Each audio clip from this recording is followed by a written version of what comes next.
Welcome to the Man United stream. Hope you're doing well. It is Sunday morning and it is that day after the win against Luton. Yes, Man United won 1-0 at home against Luton. It was a very cagey game. It was nerve-wracking, but we finally got that goal through the very unlikely source of Lindelof. Yes, Lindelof smashed that goal in and all the nerves went away. Old Trafford was very, very relieved. I'm sure Ten Hag was relieved. Now, despite some Man United fan channels out there being sarcastic about this win, saying that it's a huge win, blah, blah, blah, but we really do believe that this win was very, very good for Man United. We are one of the most informed teams in the league, 12 points out of 15. That is a very, very good turnaround for Man United. Early on this season, we were looking like we're going to really struggle, but Man United have turned it around. Ten Hag has turned it around. Onana has kept 4 clean sheets this season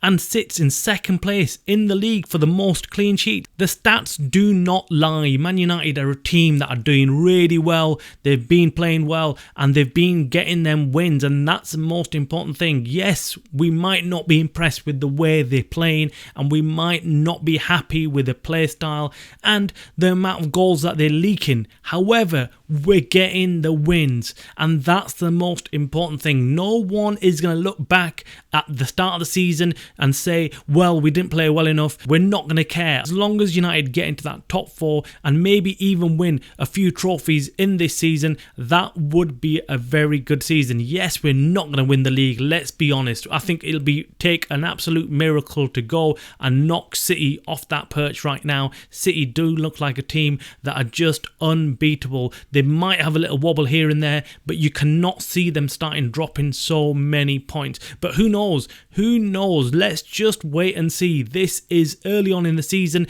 We've not even reached Christmas and anything can happen at the turn of the year. Now, coming back to United and being the most informed team in the league, United are one of the best teams for winning the ball back high up on the pitch. Now, the only problem is that once they do win the ball back, United do not score from winning the ball back. They have a problem in front of goal. They haven't got an out-and-out goal scorer. Now, Højlund has been getting the chances. We've seen that he keeps on getting into the right places and he keeps on getting them chances. Unfortunately, he's not finishing them. And that is the biggest problem we've had at United. We need someone who can finish those chances. And that's why we go back to the summer transfer window on why Erik Ten Hag wanted a goal scorer. He wanted someone like Harry Kane, someone who could go ahead and finish those chances that United are creating. United are creating many, many chances. You see it in every single game. They do win the ball back really high up, but then they lack options.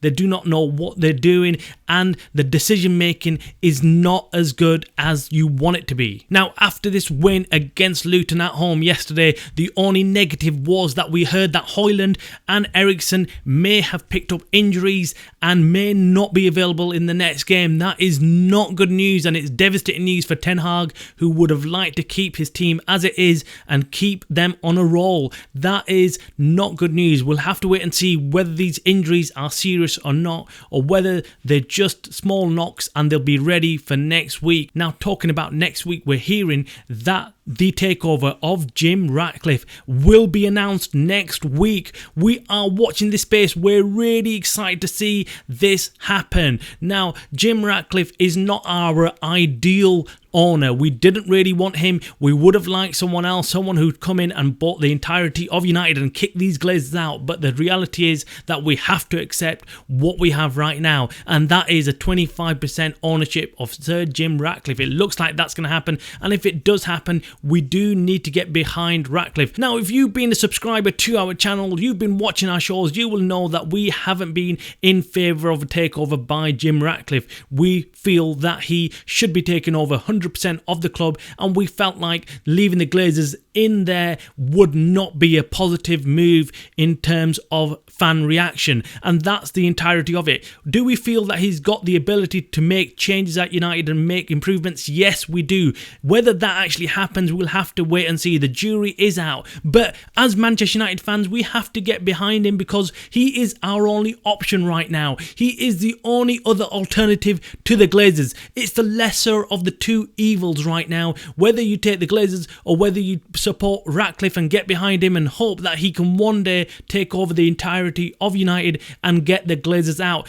So right now, Jim Ratcliffe, with that 25% ownership of the club, is our only hope. He might come in there and be able to make some changes, and he might just have something within the contract that says that the Glazers have to sell to him and he could take over the entirety of the club. I think many fans will be happy if that happens, and it would be great news for everybody concerned.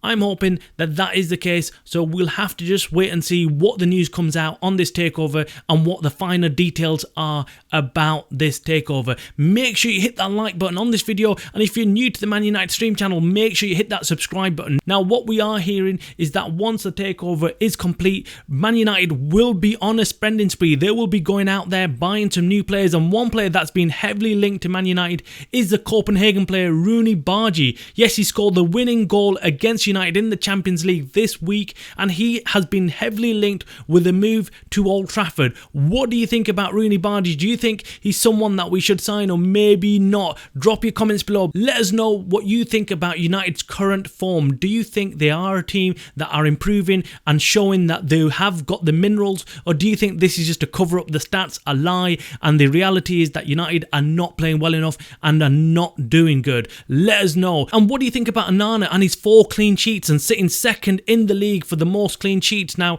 I must admit, when I first read that, I was surprised because I've not thought Onana's had a good start to the season. But if that is the case, we have to give him the benefit of doubt. We have to support him, and I think he will improve and only get better with time. Now, finally, we finish on Ten Hag and the news that he will receive a 1-game touchline ban because he received a yellow card in yesterday's game, which totted up to 3 yellow cards this season. So that means Ten Hag will be banned for the next game and will not be there on the touchline, which of course is not good news for Ten Hag or United. Make sure you hit the like button on this video. Make sure you subscribe to our channel if you're new. You are watching the Man United Stream channel, the channel by the fans for the fans.